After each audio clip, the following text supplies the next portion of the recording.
Dear friends, today we continue with the Noble Eightfold Path. And this one represents right view, insight, enlightenment, wisdom. This one represents right thinking, and this one right speech.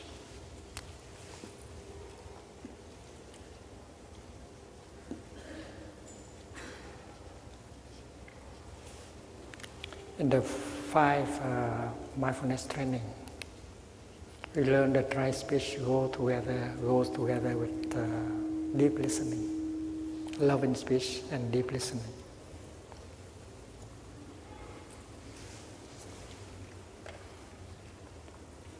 And right speech is free from discrimination and hate, separation.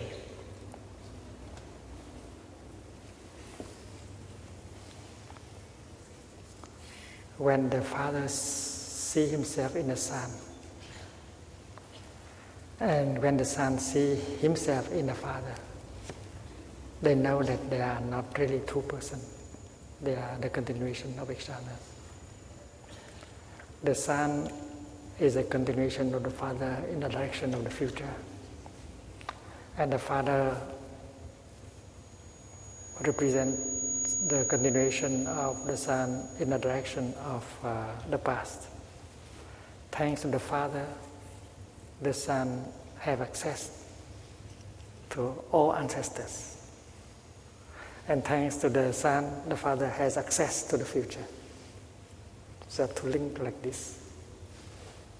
And if both of them see the interconnection, the non-duality of the two, there is no discrimination, there is no separation, and understanding mutual understanding become very easy. And that is why right view is the foundation of right thinking and right speech.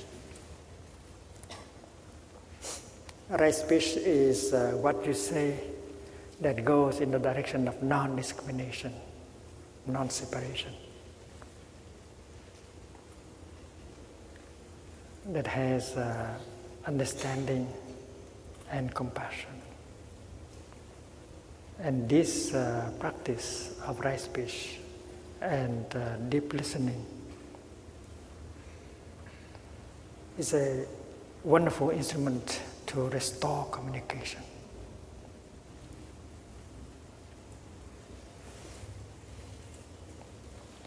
In Plum Village, we used to sponsor groups of Palestinians and Israelis to come and practice with us.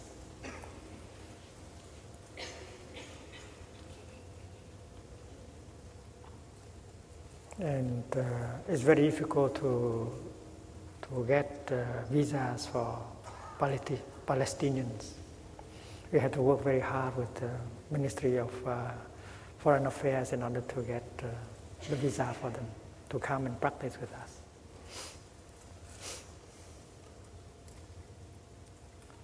In the beginning, it's always so difficult for both groups to look at each other, to accept each other. Because one group considers the other group as the origin of their own suffering.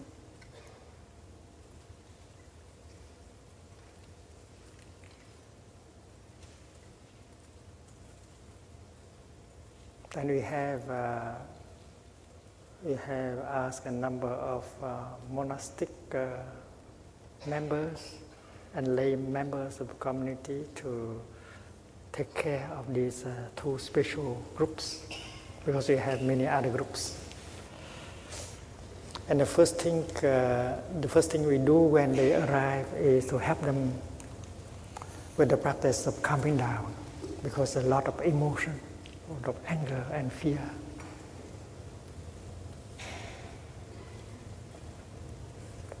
So the practice of total relaxation using exercises proposed by the Buddha in the Sutra of Mindful Breathing to connect with the body, to release the tension in the body, to recognize and embrace a feeling of pain, anger, and despair is very important, very crucial. And we practice with them. We lend them the energy so that they can succeed in calming down the tension in their body and the pain in their mind. And the practice of relaxation and sitting and walking is very important to do so. And after a week or so, we begin to initiate them to the practice of deep listening and loving speech, putting the fourth mindfulness training into practice. So many of us sit with them. Those of us who have the capacity to be peaceful, to be mindful, to be concentrated, the number of us should be big enough in order to create a good energy atmosphere. So we practice the bell, breathing, walking, sitting, and then we ask the Palestinian group to express themselves, and the Israeli group and other people just listen. And we give instruction as how to listen. The purpose of deep listening is to allow the other person, allow the other group of people to have a chance to speak out. Maybe no one has listened to them. And you may be the first person, you may be the first group of people who have the capacity to sit quietly and to listen to them. And we are convinced that if we know how to listen, and 1 hour of deep listening, compassionate listening, can bring them a lot of relief. They can empty their heart. And maybe this is the first time that people can listen really to them. In psychotherapy, we call it empathic listening. In the Buddhist tradition, we use the expression deep listening, compassionate listening. It means that you listen with only one purpose, to allow him, to allow her to speak out and to suffer less. Therefore, during the time the other person speaks, even if there are a lot of misunderstanding, wrong perceptions, bitterness, accusation,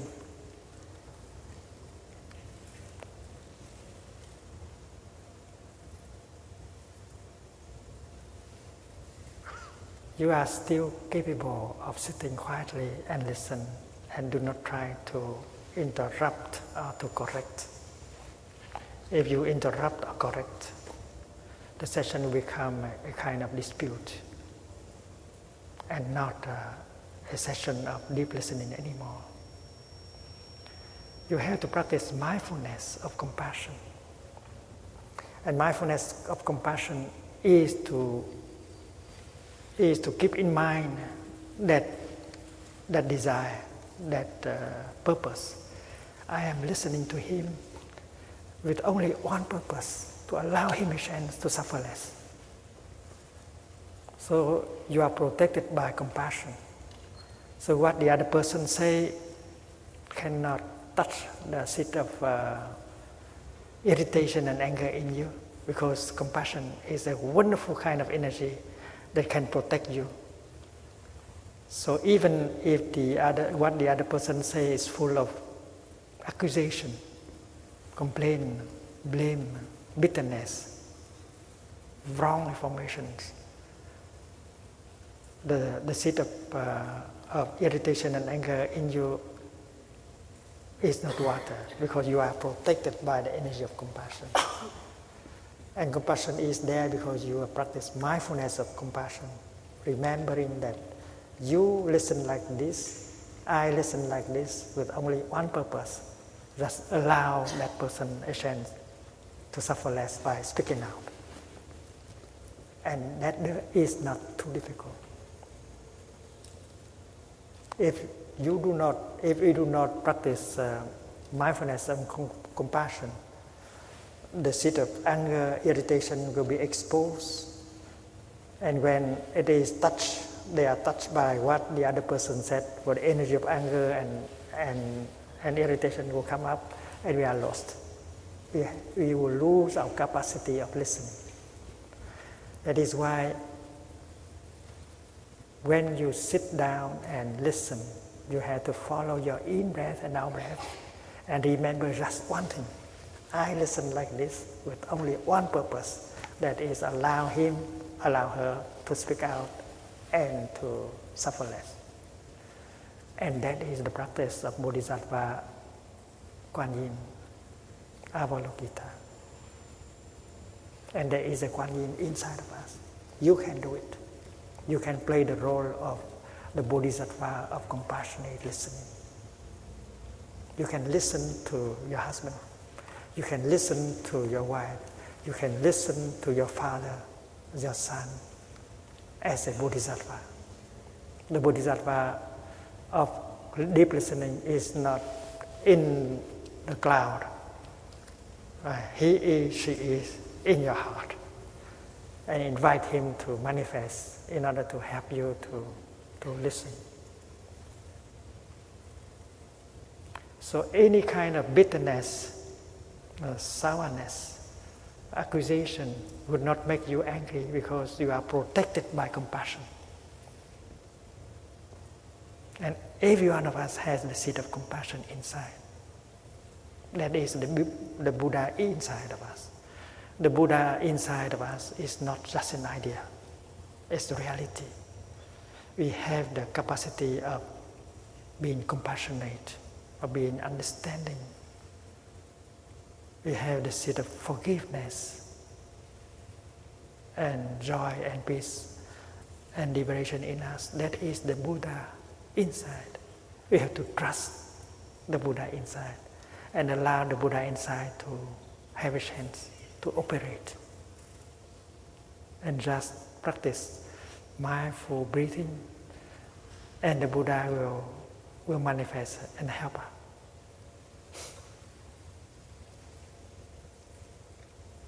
And when you notice that what the other person says is full of wrong perceptions, you still smile and you say, poor person, he is victim of so many wrong perceptions. Where did he get that information from? But you don't interrupt. Your job now is just to listen with all your heart. And you say that, well, in the next few days, in the next week, I will have plenty of time.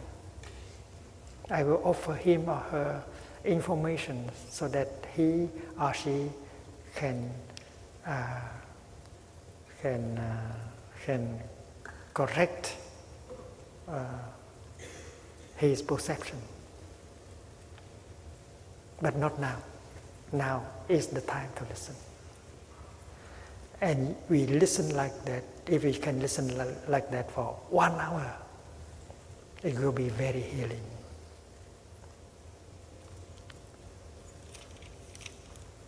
You are the Bodhisattva of compassionate listening at work. And you have confidence in the practice. 1 hour can bring a lot of relief. You listen with all your heart, even if his speech is full of accusation, blames, bitterness, and so on.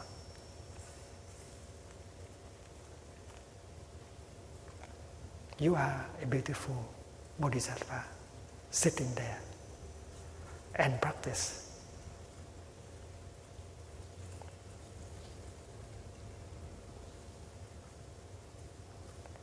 And the group of Israelis have been given that instruction, so that when they listen to the group of Palestinians, they know how to protect themselves in order for them to be able to continue with their practice of listening. As far as the Palestinian group is concerned, we also have given them some instructions as how to speak. We say that you can tell everything in your heart, but try not to condemn, not to accuse, because that will make the other person receive the information much easier. Try to use loving speech. You can tell all kinds of suffering that you have undergone. You, adult and children, your people have undergone. You have to tell us everything, but try your best to use the kind of language of non-accusation, not non-blaming, and don't show your bitterness. Just tell us everything about your suffering, and that will make it easier for the other group to receive your message. So the session will not begin until both groups have been briefed on the way to speak and to listen. And you can see already the result of the practice right in the first session. And the Israeli group reported after the first hour that they're very surprised to find out the kind of suffering of the other group looks very much their own suffering. What the children and adults on the other camp suffer looks very much like the kind of suffering that adults and children on this side suffer. And for the first time, they saw the other group of people not as enemies, but as human beings who suffer like us. Before that, they think that the others camp never suffer. They only make us suffer.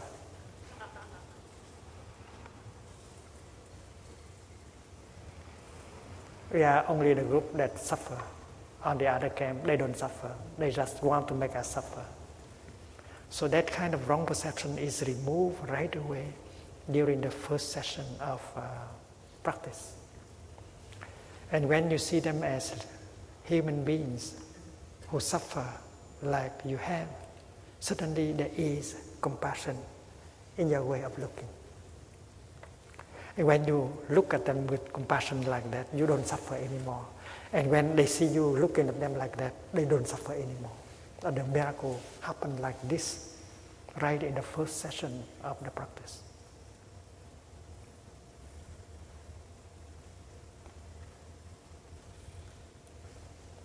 Shall we invite the bell and breathe?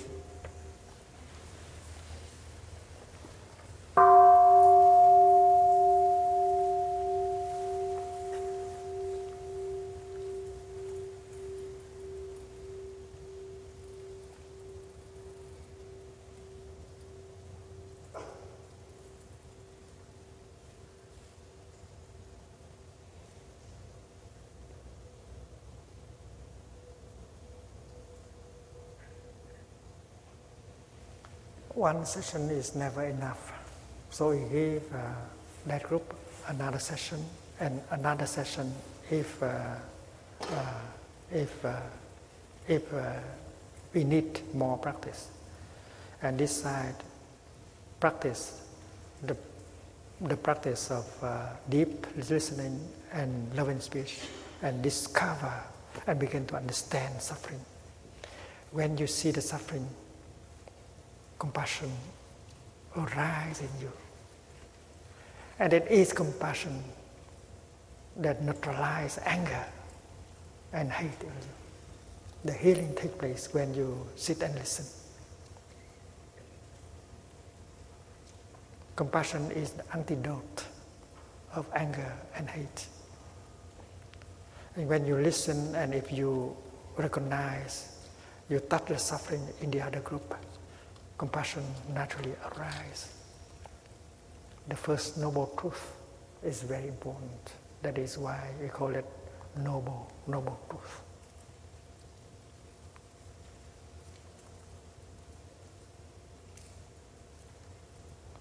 And this group, while listening, know that there will be a chance for them to express themselves also.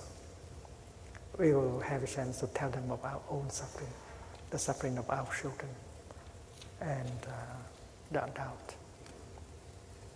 So several sessions like that take place. And they do walking meditation together. They share a meal together, which is something that they could not do when they first arrived. It's very moving to see Palestinians and Israelis holding hands and doing walking meditation. It's very beautiful. And on the last day of the retreat, they always came together as one group and not two. And report to the whole Sangha as about the progress of their practice. And they always promise that when they go back to the Middle East, they go organize Sangha, they organize practice, so that other Palestinians and Israelis can join them and practice and suffer less. So we have a Sangha, several Sanghas there. We have a monastic who is Israeli, and she helped edit a book on reconciliation. And we from time to time go to Israel in order to offer retreats of mindfulness. I think when politicians organize peace negotiations, they can apply some of our techniques. Because peace talk organized by politicians are very different. When they come together, they only see the other group as enemy. They have never got a chance to see them as human beings. And they still believe that they are, the other side does not suffer. The other side only make others suffer. So you are afraid, you are suspicious, because you cannot connect with them as human beings. And that is why peace negotiation cannot result in anything that is substantial. I think if they ask us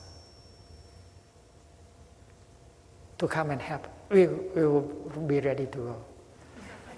And we will propose that when negotiators come, the first thing to do is not to sit down and discuss. The first thing to do is to have sessions of total relaxation.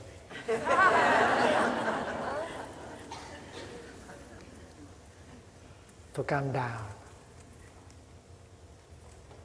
How to learn to embrace fear, anger, and suspicion. And how to be in touch with the suffering, not only inside of our camp, but on the other camp. It takes about 1 week or 10 days pre-conference preparation. And monks and nuns and lay practitioners can come and help with peace negotiation. And then both groups will be initiated to the practice of deep listening, compassionate listening, and loving speech. And I think the result of peace talk will be much better. And maybe the time of negotiation will be shorter. Because in the process we can remove so much discrimination and fear and anger, because we come to understand each other as human beings. We can see the suffering and the fear of the other side. Politicians are trained in many respects, but I think they should be trained on this discipline. So if you are a professor of political science, think about it. Try to bring this kind of practice into the school of politics, and help bring a spiritual dimension to political life. It's very important.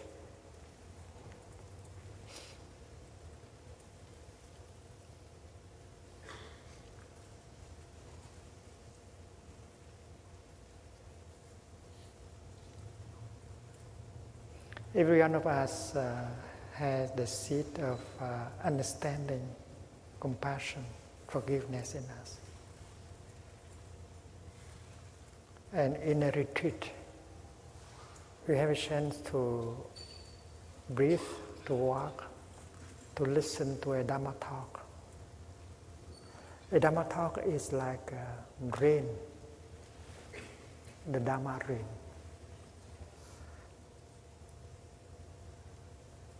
If we listen to the Dharma talk with only our intellect, we tend to compare this idea with other ideas. But the Dharma talk is not just ideas. The Dharma talk comes from the living experience of a teacher, not from the ideas he has or she has learned from books.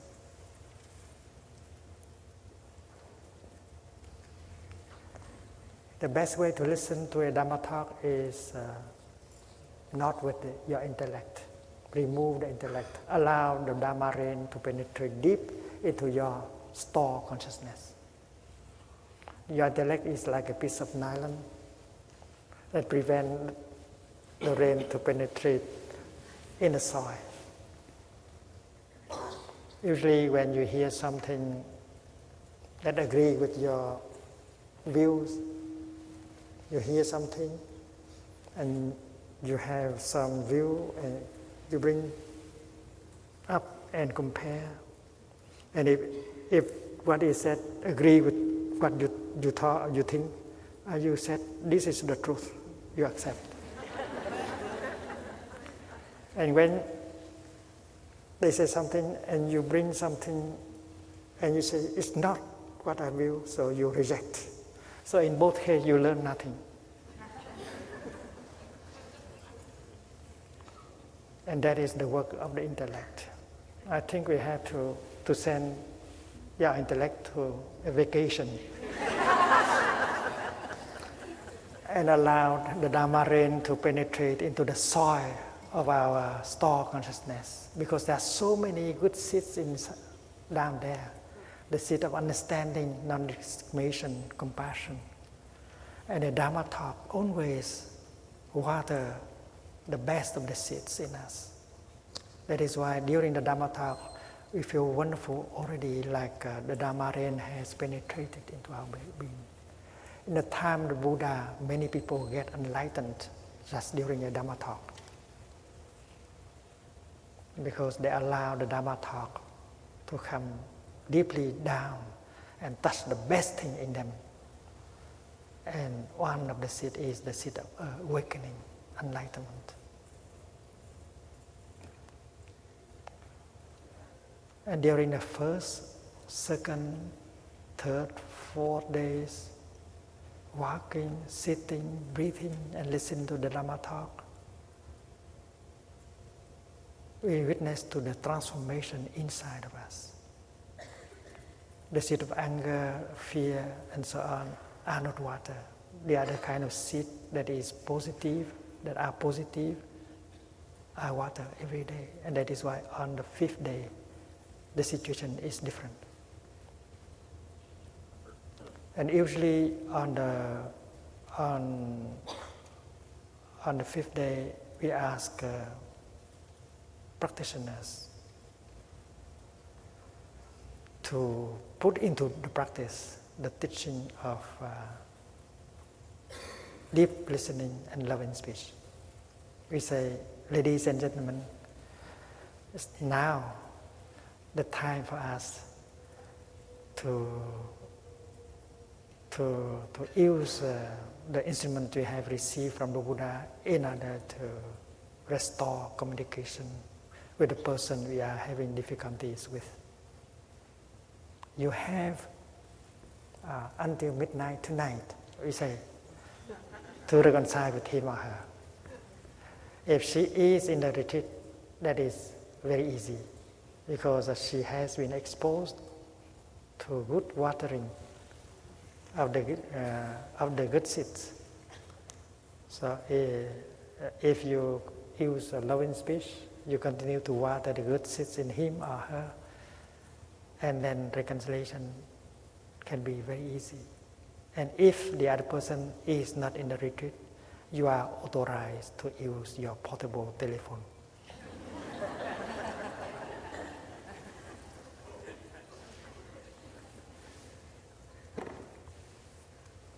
I remember in a retreat in Macau, the next morning, many ladies came to me during the time of breakfast and reported that last night before midnight, they had used their telephone and talked to their husband, and they were able to reconcile with them.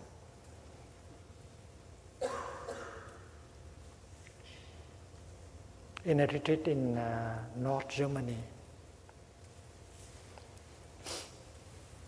that morning 4 gentlemen came to me and said, Thầy,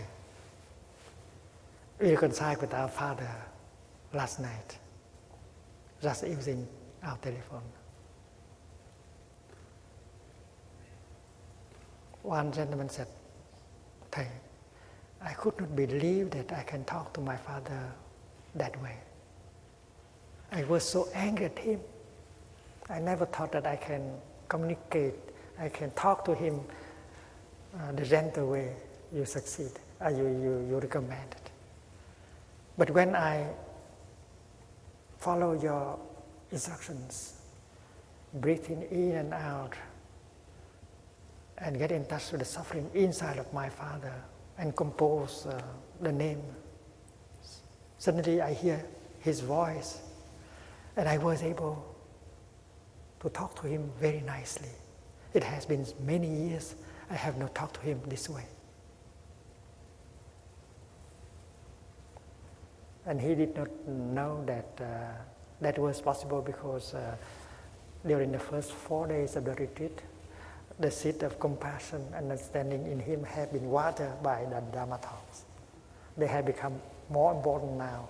That is why that night they allowed him to use that kind of loving speech. When you see the suffering inside of the other person, compassion arises, and suddenly your way of talking changes. You don't have to try. You don't try. It naturally changes. What is important here is that you can see and understand the suffering inside of him or her.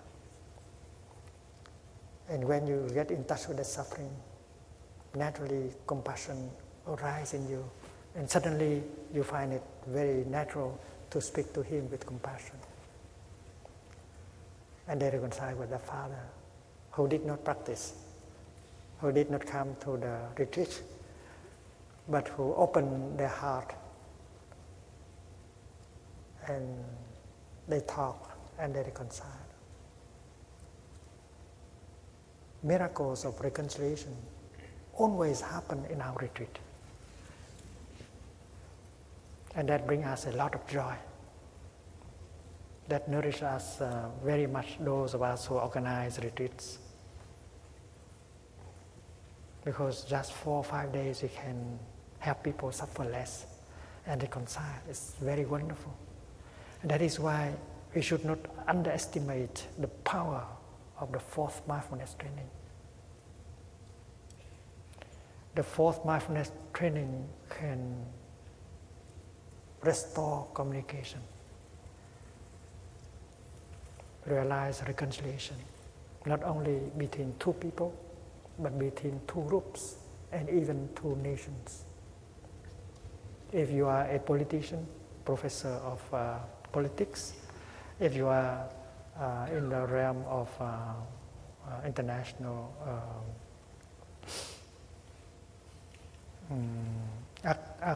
activism, and then you might like to think about it and bring this instrument into the practice to help with restoring communication and bring about reconciliation.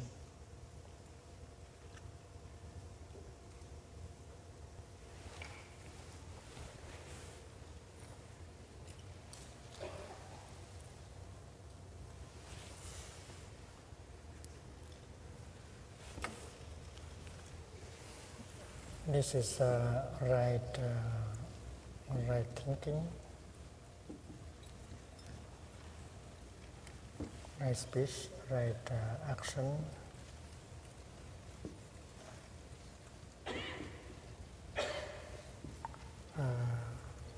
right livelihood,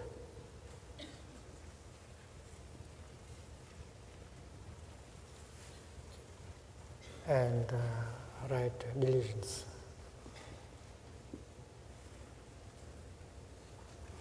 Mindfulness, concentration, insight.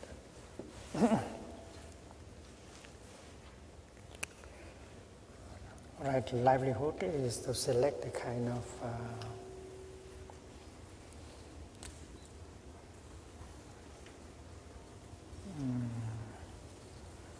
job that help us to realize our ideal of compassion. If the job allows you to help protect the environment and help the people to suffer less, you are very lucky. Not everyone can have a job like that. But I think even if the job does not bring as much money, it's worth to abandon the actual job in order to take that, because it will bring a lot of happiness. We might have to drive a more simple car and live in a smaller house, but we will be happier because we know that we are helping with the environment. We live in such a way that the planet and the future generation will have a future that brings a lot of happiness.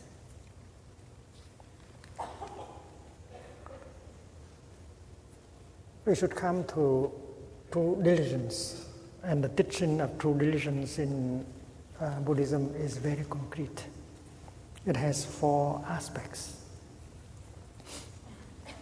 And we should have a little bit of understanding concerning our mind in order to practice it.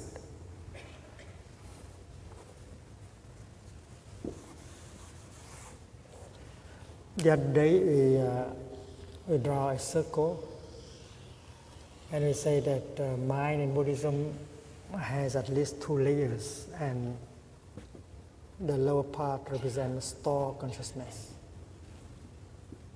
and the upper part mind consciousness.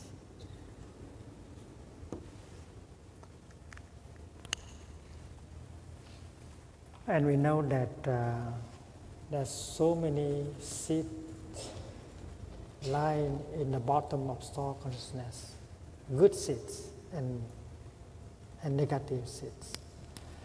There is a seed of despair, of anger, of discrimination. The worst are there. Hell is in us. So the practice of diligence is not to allow hell a chance to manifest. But heaven are in us too. The kingdom are in us, the Pure Land are in us too. So let us practice true diligence in order to give the kingdom, the Pure Land, the paradise a chance. When in Buddhist psychology there are 51 variety of seeds.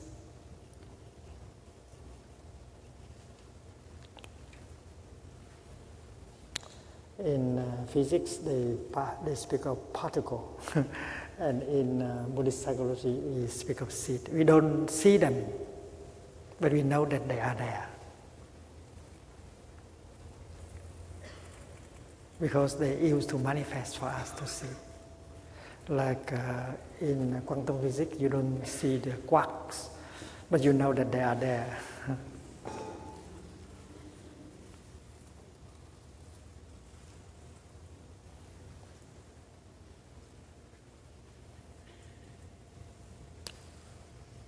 The Chinese character is Chung Tu, means seed, and the Sanskrit word is bija. There are 51 categories of seeds. There are good ones, there are negative ones, and there are those who can be either good or not good, according to the circumstance. There is a seed of anger down here. Even when you are very joyful, when you are loving, understanding, the seed of anger is always there, down there.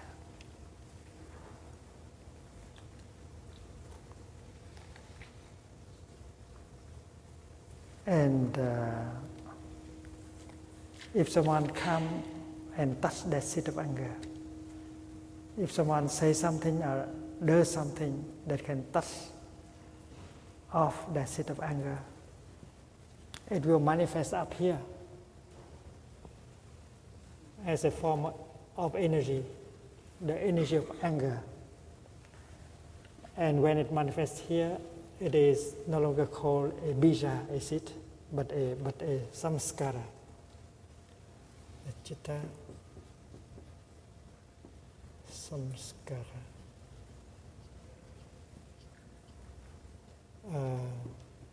Tamhan. And English is mental formation. A seed down here manifesting up here is called a mental formation. And in Buddhist psychology, we speak of 51 categories of mental formations. Anger is one of them. Mindfulness is one of them. Compassion is one of them.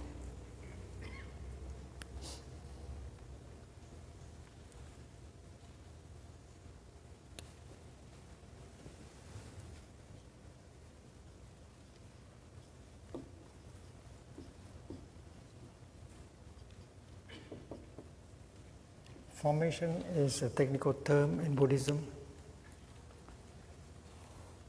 It means composite things. Like this flower is a formation.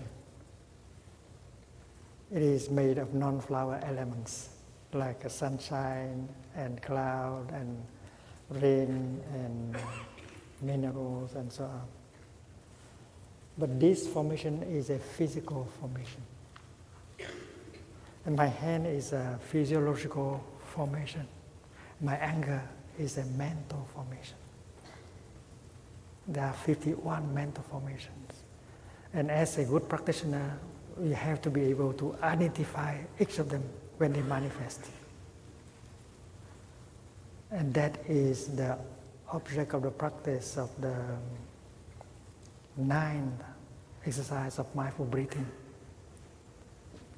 The other day we spoke of, we have learned the first 8 exercises of mindful breathing. And the 9th one is to recognize every mental formation as it manifests. When anger is up here, you breathe in, you say, breathing in, I know anger has manifested.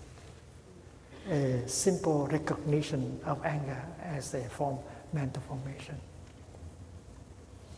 So it means that when anger comes up here, the practitioner invites the mental formation called mindfulness to come up. And with mindfulness, you can recognize anger. Breathing in, I know anger has manifested. Breathing out, I will take care of you, my dear anger. If you are not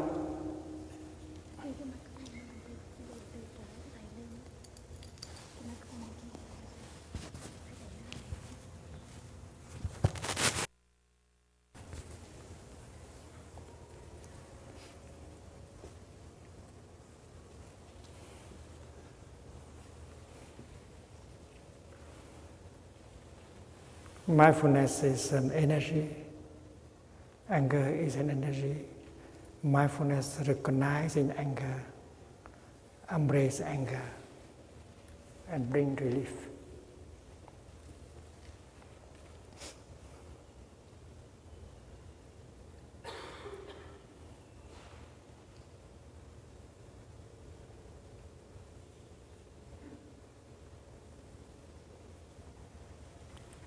We are speaking about right diligence. And the first aspect of the practice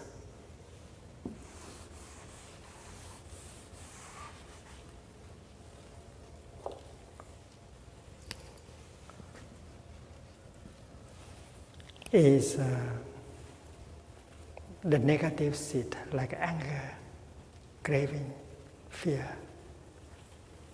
If you are a true practitioner, you don't give them chance to manifest. The 5th mindfulness training is very important. It depends on your way of consuming, that you water the seed of goodness in you or the negative seed in you. Suppose you watch television without mindfulness. You are not aware that that program of television has a lot of anger, despair, fear in it.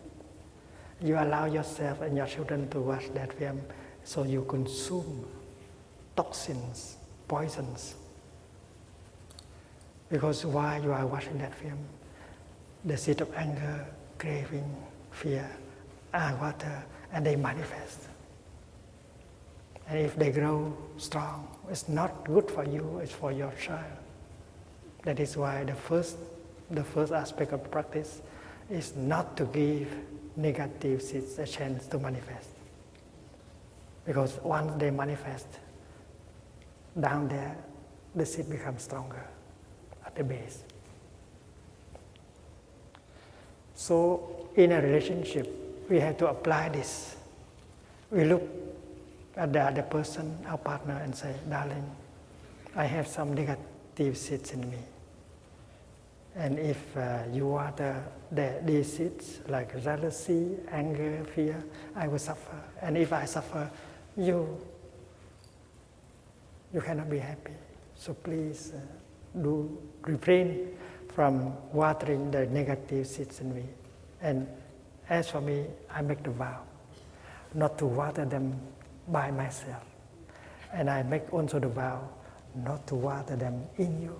So this is a peace treaty, a love treaty that you sign with your beloved one, not to allow the bad seeds in us to have a chance. That's the first aspect of the practice. But if it happens that is it like anger and despair has manifested. What to do? The Buddha recommend do something in order to help that mental formation go back as quickly as possible to its original position. The problem is not to fight it, to suppress it, but to recognize it. With mindfulness, you can recognize it. And you have many beautiful seeds down there. So you can invite one of them to come up, especially one who is opposite of this.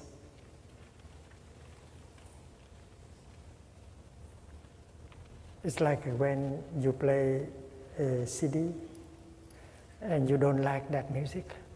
Why do you allow that music to continue? You change the CD. So changing the CD is what proposed by the Buddha. You have plenty of beautiful CDs down there. Why don't play them and allow this one to go on and go on and destroy you and your beloved one? So the second aspect of the practice is, if it happens that a negative seed has manifested as a mental formation, do something to help it go home to its original place by inviting a good one to come. In the sutra, the Buddha used the image of a carpenter who used pecks in order to connect two blocks of wood. If the peck is not rotten, you have to change the peck. You have to use a new peck, and you put there exactly at the spot, and you use a hammer and drag the new peck into the place, and you remove the old peck. So changing peck is what is expression using by the Buddha in the sutra. So this is the second practice of decisions. Don't let that mental formation, anger, fear, craving stay too long. Change your CD, change the pack. The third aspect of the practice is to allow plenty of chance for the good one to come up. You have so many beautiful seeds. Why don't you invite them? One of the ways is to come to a retreat. Because in a retreat, our good seeds have a chance, many chances to manifest. The seed of forgiveness, understanding, compassion, peace, and so on. And as a co-practitioner, you can help your partner. If you see that your partner is victim of a bad seed, you can help her to change her CD. Darling, what are you thinking? Why do I allow that anger, that fear to overwhelm you like that? Because you have plenty of beautiful things down there, and you touch the best thing in him or her, so that it can come up. We are co-practitioners. We help each other in the practice. And as a good practitioner, we know how to give a chance to good things in us to manifest. And we can always say or do something to help bring the best thing in our partner to come up. You make him happy, you make her happy, and you can profit from his or her happiness. And this does not take a long time. It may be done very quickly. I remember one day I gave a talk on this matter. We call it the practice of selective watering. You only water the good seeds. And I noticed that in the audience there was a lady who cried from the beginning of the talk to the end of the talk. And after the talk, I came to her husband and I just said one thing: "Dear friend, your flower needs some watering."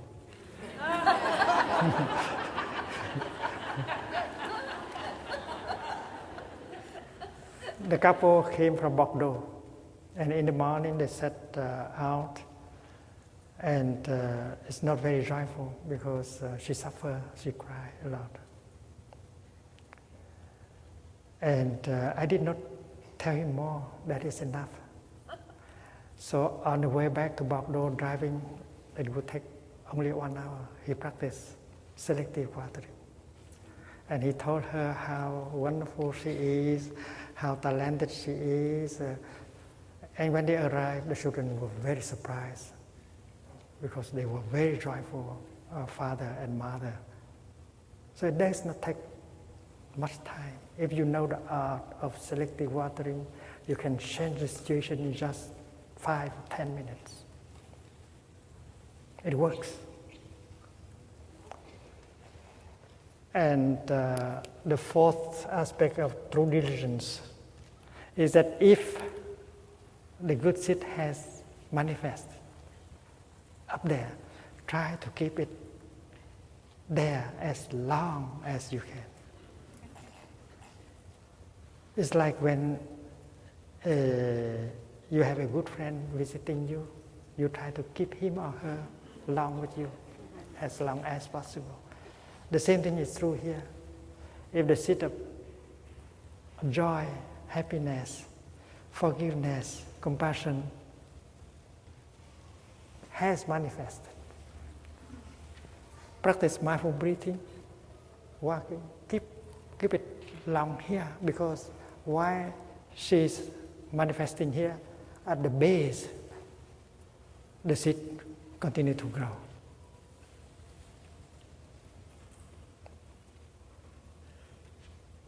And that is the practice, the transformation at the base. You don't know, but down there the good seeds are growing. And next time when you need it, it can come up very easily. So this is the true meaning of the practice of right diligence. I think we should stop here and enjoy walking meditation. The children are waiting for us.